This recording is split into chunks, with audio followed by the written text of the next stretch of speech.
समय के संगीत में जो अपने कर्मों के गीतों को पिरोता है वही महान बनता है। मेरे प्यारे दोस्तों, मैं हूं doctor Hema Pande, motivation speaker और आप सबकी दोस्त। समय के साथ चलना और उसके अनुसार अपने आप को ढालते जाना, यही ज़िंदगी है। जो लोग इसके साथ नहीं चल पाते हैं वो ज़िंदगी में पीछे रह जाते हैं या असफल हो जाते हैं। लेकिन कई बार बहुत अड़ियल लोग भी होते हैं। एक बार बहुत तेज़ बारिश हो रही थी। ऐसे में उस व्यक्ति को बहुत गुस्सा आई, क्योंकि उसके खेत में बहुत ही सुंदर फसल खड़ी हुई थी। भगवान से कहने लगा, ईश्वर तू बिल्कुल निर्दयी है, तुझे कुछ आता ही नहीं है। बड़बड़ाता जा रहा था। भगवान को भी मस्खरी सूझी। भगवान ने उसे अपने पास बुलाने का निर्णय किया और अंतोगत्वा वही हुआ कि वो भगवान के पास पहुंच गया। भगवान ने कहा, तुम्हें बहुत शिकायत है मुझसे, बोलो क्या बात है। कहने लगे, भगवान बात क्या है, तुम्हें कुछ आता ही नहीं है। कैसे जीवन चलाया जाता है, कैसे गाड़ी चलाई जाती है, आपको कुछ पता ही नहीं है। भगवान ने कहा, अच्छा मतलब? बोले, मतलब ये कि इतनी सुंदर फसल खड़ी थी और आपने क्या किया, इतनी तेज बारिश कर दी। कभी ओली बरसाता है, कभी आंधी तूफान लाता है। जब जो करना चाहिए वो नहीं करता है, उल्टा करता है। भगवान ने कहा, फिर आगे क्या करना चाहिए? बोले, कुछ दिनों के लिए अपनी गाड़ी मेरे हाथ में दे दो। भगवान ने कहा, अच्छा तो तुम क्या करोगे? बोले, मैं वही करूँगा जो होना चाहिए। भगवान भी अपने मूड में थे। भगवान ने कहा, ठीक है, मैं तुम्हारे साथ हूँ, आगे वाली सीट पर तुम बैठ जाओ। पूरी तरह गाड़ी तो मैं नहीं दे सकता हूँ, लेकिन हाँ, आगे की सीट पर तुम बैठ सकते हो। गाड़ी चलाओ, मैं शांति से बैठे देखता रहूँगा कि आखिर मेरी गलतियाँ कहाँ कहाँ हैं। अब जब बरसात होनी थी, जब ओला बरसने गिरने थे, जब तूफान आना था, उसने वही सब किया जो करना चाहिए, जिस समय होना चाहिए था। सच में बहुत सुंदर फसल आई। इतनी सुंदर फसल लहलहाते देखकर उसने भगवान से कहा, देखिए देखिए आके फसल कितनी सुंदर लहलहा रही है। भगवान मुस्कुराने लगे और जब फसल कटने का नंबर आया तो जब किसान उस खेत में गया तो देखे क्या कि जितनी सुंदर बालियां थीं गेहूं की, जो धान की, उन बालियों में एक भी दाना नहीं था। चौंक गया, कहने लगा, ये कैसे हो गया? ये तो असंभव है। मैंने हर चीज़ को भरपूर दिया, समय पर दिया, लेकिन ये तो बहुत ही गलत हो गया। भगवान, तुमने कुछ गड़बड़ किया है। भगवान ने कहा, मैंने नहीं, तुमने उन पौधों को एक ऐसी शक्ति ही कहाँ दी कि वो तूफान से, आंधी से, ओलों से अपनी रक्षा कर सके, मजबूत बन सके, विपरीत परिस्थिति में खड़े हो सके। तुमने तो वही किया जो उनके सुलभ था, सरल होता गया, और इसलिए वहाँ कोई भी दाना नहीं होगा। दोस्तों, ये एक प्रतीक के रूप में कहानी हो सकती है, लेकिन हम सब भी यदि अपने बच्चों को उतनी ही सरलता से, सहजता से जो वो मांगते जाएं वो देते जाएंगे और विपरीत परिस्थितियां उनके सामने नहीं आएंगी, तो कभी भी वो स्ट्रॉन्ग नहीं बन पाएंगे, कभी भी वो दुनियादारी नहीं सीख पाएंगे, कभी भी वो समाज से के सामने एडजस्ट नहीं हो पाएंगे। क्योंकि इतनी सरलता से सब मिलता गया है, उन्होंने कभी फाइट करना सीखा ही नहीं है। विपरीत परिस्थितियों में खड़े रहने के लिए विपरीत परिस्थितियाँ आती रहें और हम उन्हें देखते रहें। हमारे पेरेंट्स के द्वारा, हमारे समाज के द्वारा, हमारे अतीत के द्वारा हम उन परिस्थितियों से लड़ना सीख जाते हैं और समझने लगते हैं कि यहाँ कौन सी रणनीति ज़रूरी होती है, कहाँ मिठास की ज़रूरत होती है और कहाँ थोड़ा कड़क होने की ज़रूरत होती है। अगर ऐसा नहीं होगा तो बच्चे सफल नहीं हो सकते हैं। हमें सफलता के लिए कुछ इस तरह से करना है जिससे कि थोड़ा अनुशासन, थोड़ी जिज्ञासा को शांत करना, ज़रूरत पड़ने पर वो उनकी ज़रूरत का सामान देना, लेकिन कौन सी ज़रूरत उनके हित के लिए है वो भी ध्यान में रखना। अगर बच्चे मोबाइल मांगते हैं और निरंतर मांगते रहते हैं और हम देते रहते हैं तो उसके परिणाम कितने घातक होंगे ये तो आप समझ ही सकते हैं। तो ये ईश्वर का दिया हुआ जो एक तरीका है वो हमें सिखाता है। हर प्रकृति का कण कण हमें ये सिखाता है कि ज़िंदगी को कैसे जीना चाहिए। हम हैं कि उससे सीखते नहीं हैं।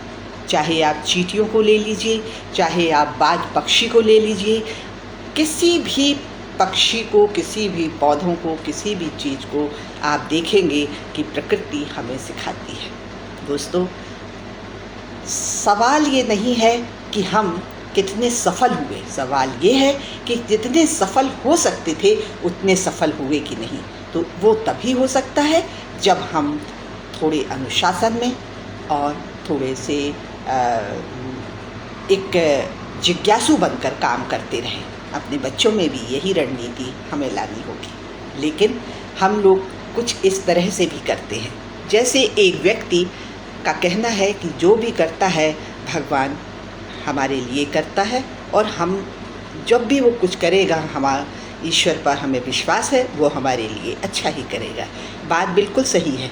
ऐसे में बरसात का समय था, उस गांव में बाढ़ आ गई, बहुत तेज़ बाढ़, और ऐसे में हर व्यक्ति उस गांव से निकल जाने के लिए तैयार था। लोगों ने उससे भी कहा कि चलो निकल चलते हैं, क्योंकि बाढ़ का पानी निरंतर बढ़ता चला जा रहा है। उसने कहा नहीं नहीं, मुझे तो ईश्वर पर विश्वास है और ईश्वर बचाएगा। इसकी ये बातचीत सुन करके बड़ा अजीब सा लोगों को लगा। लोगों ने कहा कि ये तो महामूर्ख है, सुनता ही नहीं है। पहले लोगों ने कहा, बैलगाड़ी लगा दी उसके दरवाजे कि तुम हमारे साथ चलो, लेकिन वो ऐसा नहीं किया। उसके बाद जब पुलिस के द्वारा अनाउंसमेंट होने लगा तो कारें आ गई। कारों में कहा गया कि जो लोग रह गए हैं वो तुरंत यहाँ से निकल जाएं, क्योंकि निरंतर बाढ़ का पानी बढ़ता चला जा रहा है। लेकिन वो नहीं आया और धीरे धीरे पानी बढ़ता गया और वो छत पर चढ़ गया।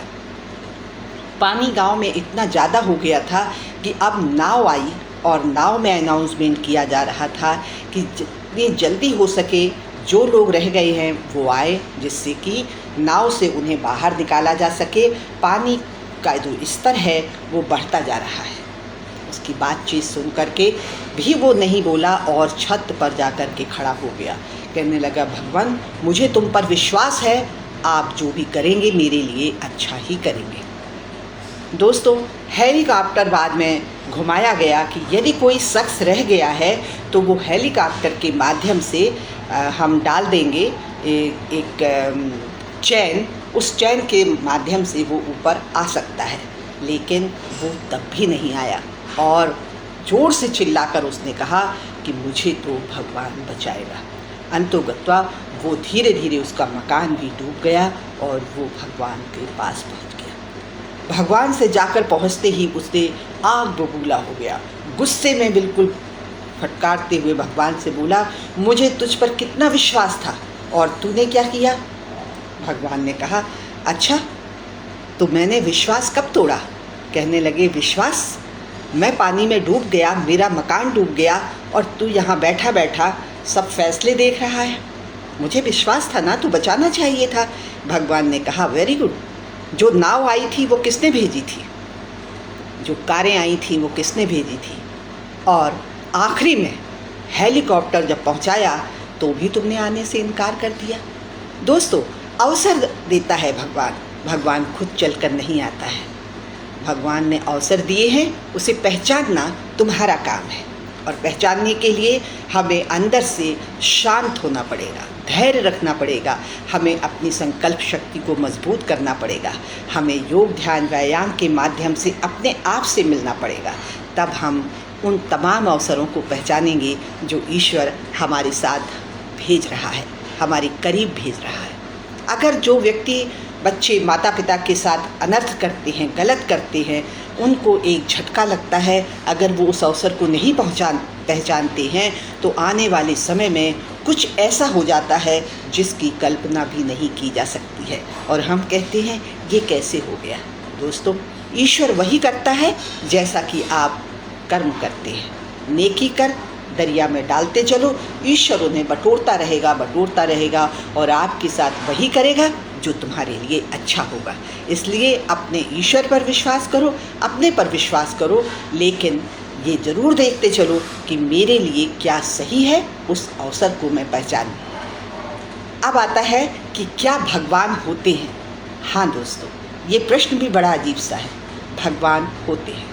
अगर भगवान ना होते तो नारियल में 30 फुट ऊंचे नारियल में कैसे पानी पहुंचता? कोई तो है जो ये काम कर रहा है। जब हम एक्सरसाइज करते हैं, पसीना बाहर आता है, जब हम नहाते हैं तो पानी अंदर क्यों नहीं जाता है? कौन सा शटर लगा हुआ है कि उस समय वो शटर बंद हो जाता है? यानी कोई तो है जो इस लीला को देख रहा है, कर रहा है।